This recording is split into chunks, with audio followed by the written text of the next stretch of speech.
I've got a 3-pound hunk of clay for this one, right? For a dinner plate, I think 3 pounds is probably the least you can throw with. If you throw a 2-pound plate, it's going to be more of a kind of lunch plate. If you throw a 1-pound plate, you're looking at like a little snack plate, right? So this is 3 pounds because this is the minimum I feel like you can get away with for doing a dinner plate. Because again, throwing plates is mostly trimming plates, right? So this is all dampened. Let's get this thrown down. Is the shrinkage 20%? No, the shrinkage on most clays is anywhere from like 10 to 15%. This one I think is 12%, right? So basically I'm gonna throw this out as wide as my bat will allow me to. Realistically, you want a pretty wide bat when you're doing a plate, so that hopefully you can go wider than that if you need to, right? Let me just spend some time getting this centered. So it's 3 pounds, so I'm just gonna lean in on it to get it close. Right? We're still like quite a bit off, but at least it's not sort of jumping all over the place. It's hard. And doing more than, like, I'm telling you, if you get used to doing like a pound and a half, even going to like 2.5, 3 pounds is way different. It's like, it's way harder, right? You have to use a lot more force.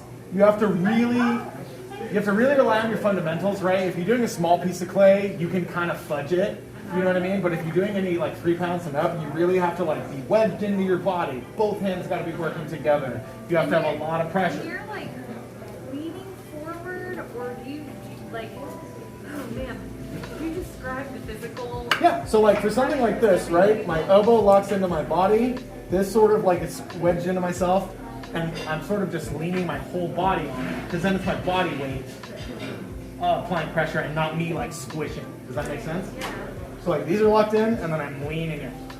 So you don't actually feel that much pressure in your hands. It's more like this is. Yeah, so I feel it in my wrist because that's where like the fulcrum of like this leaning power is, right? So I can feel it in my wrist, and then I feel it like in my elbow pushing into my body. And then I kind of tense up all my muscles too, but that doesn't, I'm not actually like using them necessarily to do a lot of the pressure there. And then how does that relate to like your hands that are on the bottom of the clay? Like this? Yeah, because like you're trying, because like when I was doing it and I'm like pushing down, the bottom of the clay isn't getting centered because I can't be applying pressure there. Okay, so when that happens a lot when you're doing the coning thing, right? So let's do that just because it's like the most egregious example, right? So like because you're not pushing at the bottom here, you're only pushing at the top, like this is basically your way to center in stages. Like right there, I just centered the very top. And then I try to make that top match in with the bottom, right? So I'm centering now the whole thing so that it's in line with that center top. You see what my hands are doing there? Just pushing it down. Yeah, that's all I'm doing is pushing it down. So the pushing it down centers the bottom. Kind of, yeah. So I'm here. There's no way for me to center the bottom, right? Because there's no hands there. Get this part basically from here up center. And then over here, like my pinky reaches down to where it's going to be. And then I'm basically just slowly pushing this. And again, I'm pushing in that direction. Are you pushing straight away or off to the left? That direction. Yep. Mm-hmm. Yeah, downward and to the left. And then now I'm here where my hands can touch the bottom, right? And sort of make a jig so that it doesn't flare out. You're just applying a little bit of pressure. Not very much from the outside. It's almost just like my hand is there and I don't let clay go past it. You know what I mean? It's not doing a ton of like squeezing in. It sort of just lives here, and then when I squash, it's a jig so that the clay doesn't get wider. Does that make sense? So much of this stuff is like weird and ethereal and esoteric, and you know what I mean? It's like a lot of it's just feel stuff, but like mechanically, all I'm doing is pushing down that direction with like one hand on the outside, one hand on the top. You know what I mean? And so if I'm doing a plate, what I'm going to do is I'm going to start out a lot lower and a lot wider than I usually would. And so if I want to squish this down a bunch more, my left hand remains a chair. But the karate chop sometimes doesn't do enough, so what I do is I make a fist. And then I sort of drag that fist down and out, little bit by little bit. You can also use the karate chop, but it's just, your fist has a little bit more strength to it. But basically with plates, yeah, you start out pretty, this is funny because this is like also squishing it, but I'm also kind of opening it up at the same time, you know what I mean? Let's see how wide we can get this before it starts to get a little weird on me. So like honestly, this might not be enough clay for a dinner plate. Might have to get real thin with it, which I don't want to do. Do you simply not trim it? You potentially could, right? You have so much surface area on the bottom then for drag that your plate's probably going to crack in half. Of all the things that get cracks in them, plates. Right. Because plates have so much surface area, right? So there's a lot of drag points, which is like one of the things that can cause things to crack, right? You can make plates, Crack after it's dried or crack? but like could crack after it's dry, could crack in bisque, could crack in glaze, right? All Like times. at all times. I have known people who have flat bottom plates with just like flat and then a little lip. So you can do it. It's just like not the aesthetic I'm looking for. It's a little less refined, you know what I mean? In my opinion. But whatever floats your boat is what you should do. So now I've got this like out pretty wide, right? Started from a centered point, squished it down, and then sort of squished and dragged. So now what I'm going to try to do is just with a little bit of pressure, pull out a little bit of this clay from the very center towards the edge. Are you letting up when you get to the edge again like you normally would when you're pulling, or even A pressure? little bit, actually mostly even pressure. I'm kind of letting up towards the edge because it feels like it's dipping down a little bit in the corner. And what I want it to do is be flat the whole way through, right? So let's see about it. Let's go and check our depth to see like sort of what we're working with, right? So I'm like right at that like 1/4 inch the whole way through, which is what I'm looking for.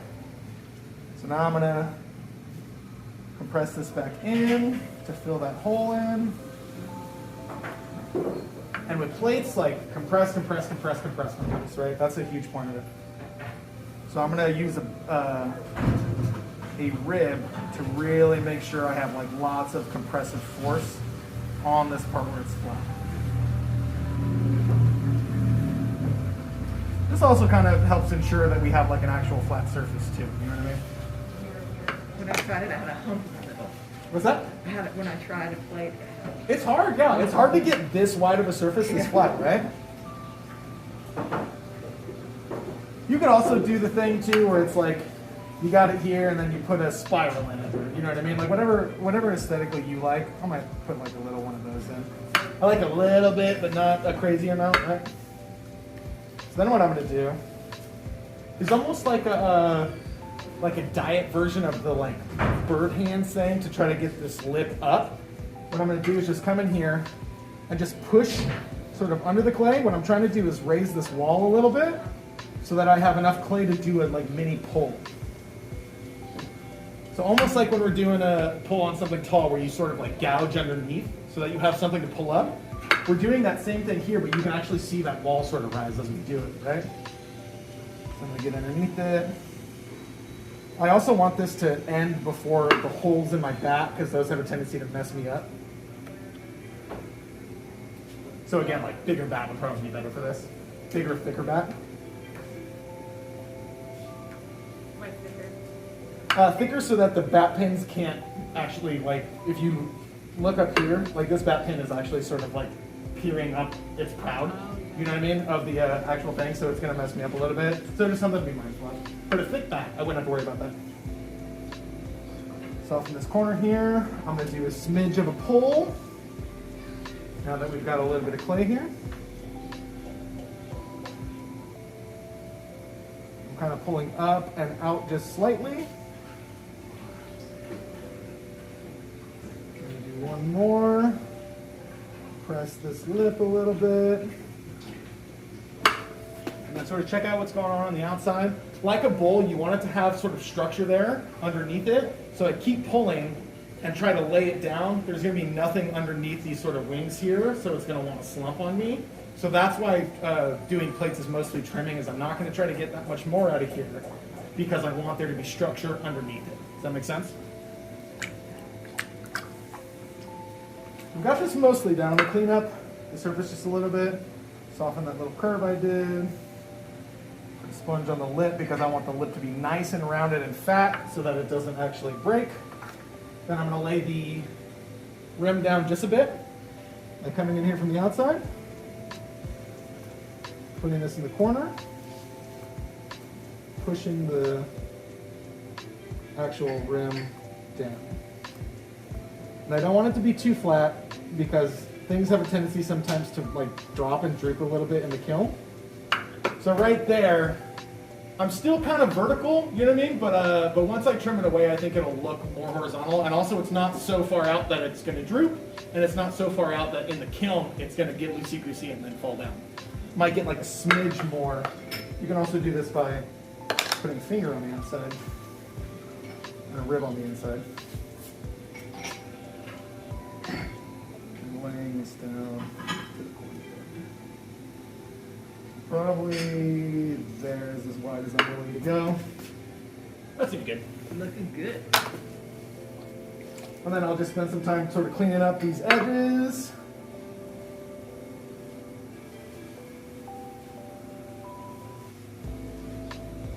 Make sure I'm satisfied with the thickness of the rim. We're beefing it up just a smidge.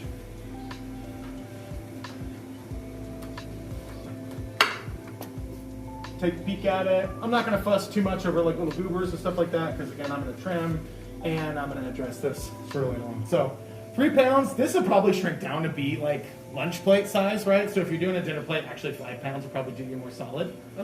Yeah, plates are hard. Plates are like sort of an intermediate thing traditionally, right? Like if you're just learning to throw, even doing this is really difficult. So, but something to strive for, you know what I mean? In your throwing is being able to center 3 to 5 pounds so that you can make something so that you can trim 3 pounds away from it. You know what I mean? A lot of plates are like that, right? It's like throw it thicker than you need to so you have structure there, trim a bunch of it away so it looks nice and it's light. But that looks good to me. Plates. Do you have any questions? And again, you don't. You're not. I probably would wire this, yeah. Yeah, that's a good point. So when you do trim a plate and you trim it away, you want to really, for your base, you want a nice wide base, right? So Yes. it doesn't rock. Exactly. Why do you wire that? Because it needs to separate eventually, because with a plate, with most things actually, the second it can support its weight upside down, I flip it upside down to dry. Otherwise the rim dries faster than the base does, and that's what causes things to warp and crack too. So I need it to release from the bottom. It's just harder to get a wire under once it's kind of leather hard. So once it sort of reaches leather hard, I'll flip it upside down and dry it upside down so that it dries evenly. Because it would take too long to release on its own. Yes, 100%, yeah. Too dry. Some people will like throw on a plaster bat. That way the plaster is constantly absorbing moisture from the bottom part of the clay so that it dries evenly. But because this is just like one of those cheapo cardboard weird bats, I actually cut it off so that I can get it off a bit easier, a bit sooner.